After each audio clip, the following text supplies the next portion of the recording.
जय हिंद प्रिय छात्रों, स्वागत है आपका वर्क विथ स्टडी में आपके मुबारक के साथ। आइए हम इस वीडियो के माध्यम से बोर्ड परीक्षा 2024 को लेकर एनसीईआरटी मैथ्स कक्षा 10वीं की बात करने वाले हैं। आज का हमारा टॉपिक है अध्याय 1 वास्तविक संख्याएं। वास्तविक संख्याओं को हम रियल नंबर कहते हैं। वास्तविक संख्याएं क्या होती हैं, वास्तविक संख्याएं किन किन संख्याओं से मिलकर बनी होती हैं, इन सारी संख्याओं एवं वास्तविक संख्याओं को जानने से समझने से पहले हम एक टॉपिक की चर्चा करने वाले हैं जिसका नाम है नंबर सिस्टम मीन्स संख्या पद्धति। अब यहाँ पर आप एक क्वेश्चन दिमाग में आ रहा होगा कि वास्तविक संख्याओं को पढ़ने से पहले हम नंबर सिस्टम मीन्स संख्या पद्धति की बात क्यों करते हैं। तो मेरे प्रिय छात्रों, वास्तविक संख्या जो होती है यह संख्या पद्धति के अंदर ही बिलोंग करती हैं। अर्थात संख्या पद्धति एक ऐसा सिस्टम होता है जिसके अंतर्गत हमें विभिन्न प्रकार की संख्याएं एवं उनके मध्य रिलेशन संबंधों के बारे में जानकारी मिलती है।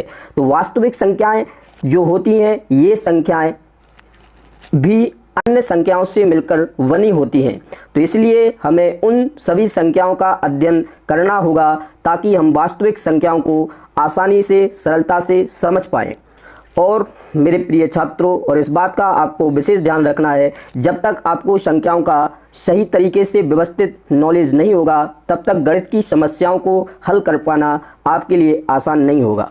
तो आइए हम आगे बढ़ते हैं। तो संख्या पद्धति, संख्या पद्धति क्या होती है, संख्या पद्धति के अंतर्गत किन किन संख्याओं के बारे में हमें जानना है, उन सारी संख्याओं की हम चर्चा करेंगे। तो संख्या पद्धति की हम सबसे पहले डेफिनेशन को लेकर चर्चा करते हैं। विभिन्न प्रकार की संख्याओं एवं उनके मध्य संबंधों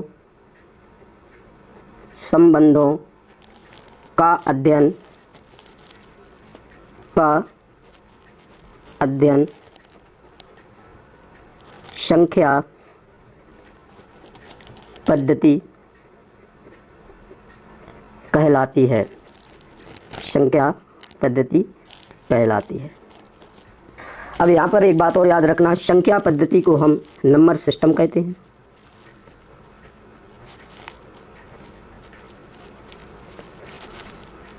तो यहाँ पर हमने देखा समझा कि विभिन्न प्रकार की संख्याओं एवं उनके मध्य संबंधों का अध्ययन संख्या पद्धति कहलाती है।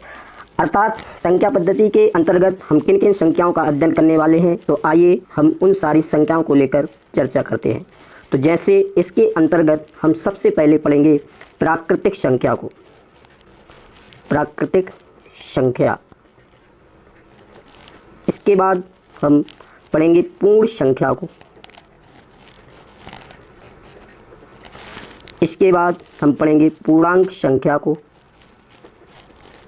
पूर्णांक संख्या को। और इसके बाद हम पढ़ेंगे सम संख्या, सम संख्या। आगे हम देखेंगे विषम संख्या, विषम संख्या। और इसके आगे हम पढ़ेंगे भाज्य संख्या, भाज्य संख्या। इसके आगे हम पढ़ेंगे अभाज्य संख्या, अभाज्य संख्या। इसके आगे हम जो चर्चा करेंगे परिमेय संख्या, परिमेय संख्या। और इसके आगे हम चर्चा करेंगे अपरिमेय संख्या।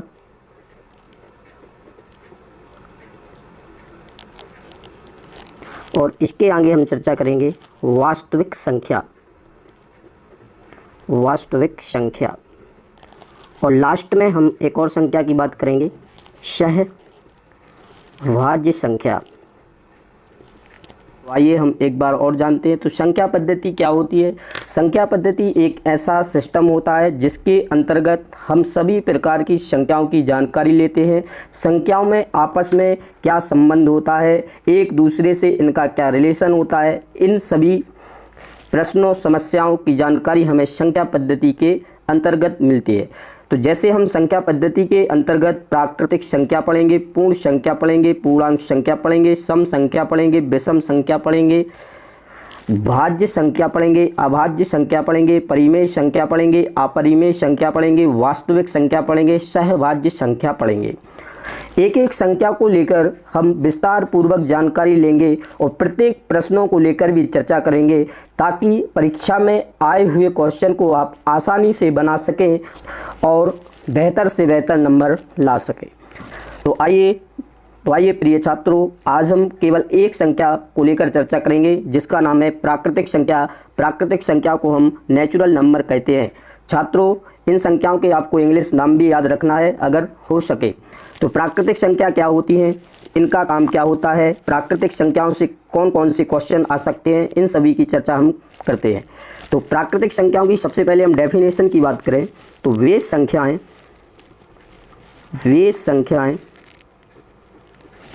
जिनका उपयोग गणना एवं गिनने में किया जाता है प्राकृतिक संख्याएं कहलाती हैं। अब प्राकृतिक संख्याएं का जो संग्रह होगा, जो समुच्चय होगा, उसे हम n द्वारा दर्शाते हैं। n द्वारा इसलिए दर्शाते हैं क्योंकि प्राकृतिक संख्याओं को हम इंग्लिश में नेचुरल नंबर कहते हैं और नेचुरल नंबर का पहला अक्षर n होता है। तो ऐसे हम लिख सकते हैं,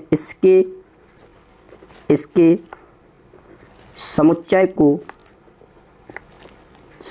को अंग्रेजी के कैपिटल अक्षर n द्वारा दर्शाया जाता है। तो आइए, हमने क्या जाना कि वे संख्याएं जिनका उपयोग गणना एवं गिनने में किया जाता है एवं इसके समुच्चय को n द्वारा दर्शाया जाता है। अब यहाँ पर हम देखें, हमें पता चल गया कि वे संख्याएं जिनका उपयोग गणना एवं गिनने में किया जाता है, लेकिन ये संख्याएं कहाँ से प्रारंभ होती हैं। तो एक और छोटी सी डेफिनेशन को लेकर हम आगे बढ़ते हैं। तो अथवा करके आप लोग भी इसको नोट कर लेंगे। तो आइए लिखते हैं, ऐसी संख्याएं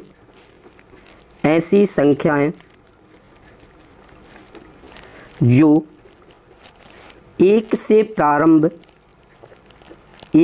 प्रारंभ होकर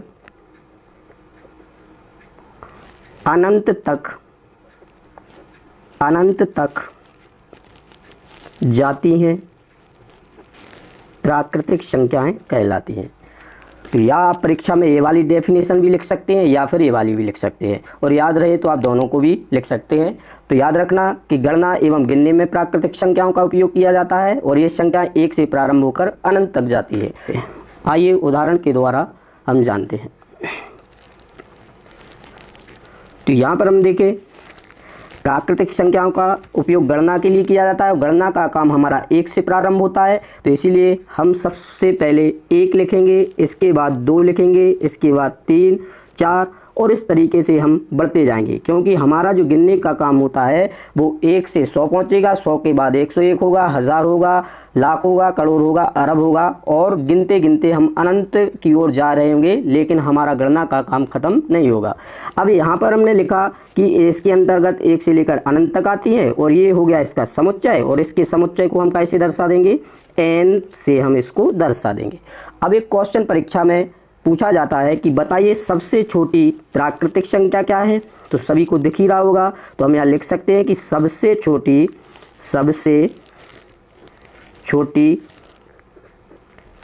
प्राकृतिक संख्या बराबर 1। प्रिय छात्रों, अभी तक हमने जो भी जाना है उसको हम फास्टली रिवीजन कर लेते हैं। तो हमने पढ़ा अध्याय 1 का नाम था वास्तविक संख्या मीन्स रियल्स नंबर। वास्तविक संख्याओं के पहले हमने बात की संख्या पद्धति की। संख्या पद्धति क्या होता है, विभिन्न प्रकार की संख्याओं एवं उनके मध्य संबंधों का अध्ययन संख्या पद्धति कहलाती है। इसके अंतर्गत विभिन्न प्रकार की संख्याएं आती हैं जो निम्न प्रकार हैं, आपने इनको जान भी लिया है। इसके बाद हमने बात की थी प्राकृतिक संख्या की। प्राकृतिक संख्या को इंग्लिश में हम नेचुरल नंबर कहते हैं। और क्या होती हैं, तो वे संख्या जिनका उपयोग गणना एवं गिनने में किया जाता है, इसके समुच्चय को n द्वारा दर्शाया जाता है। या फिर हम कह सकते हैं ऐसी संख्याएं जो 1 से प्रारंभ होकर अनंत तक जाती है। और सबसे छोटी प्राकृतिक संख्या क्या होगी, 1 होगी। अब यहाँ पर 1-2 क्वेश्चन की बात कर लेता हूँ। अगर परीक्षा में प्रश्न आता है कि बताइए प्राकृतिक संख्याएं कहाँ से प्रारंभ होकर कहाँ तक जाती हैं, तो सभी को याद होना चाहिए कि प्राकृतिक संख्या 1 से प्रारंभ होकर अनंत तक जाती है। दूसरा क्वेश्चन किया जाएगा कि प्राकृतिक संख्याओं का क्या कार्य होता है, तो याद रखना गणना एवं गिनने में प्रयोग की जाती है। या एक और क्वेश्चन किया जाएगा कि सबसे छोटी प्राकृतिक संख्या क्या है, तो सबसे छोटी प्राकृतिक संख्या 1 होती है।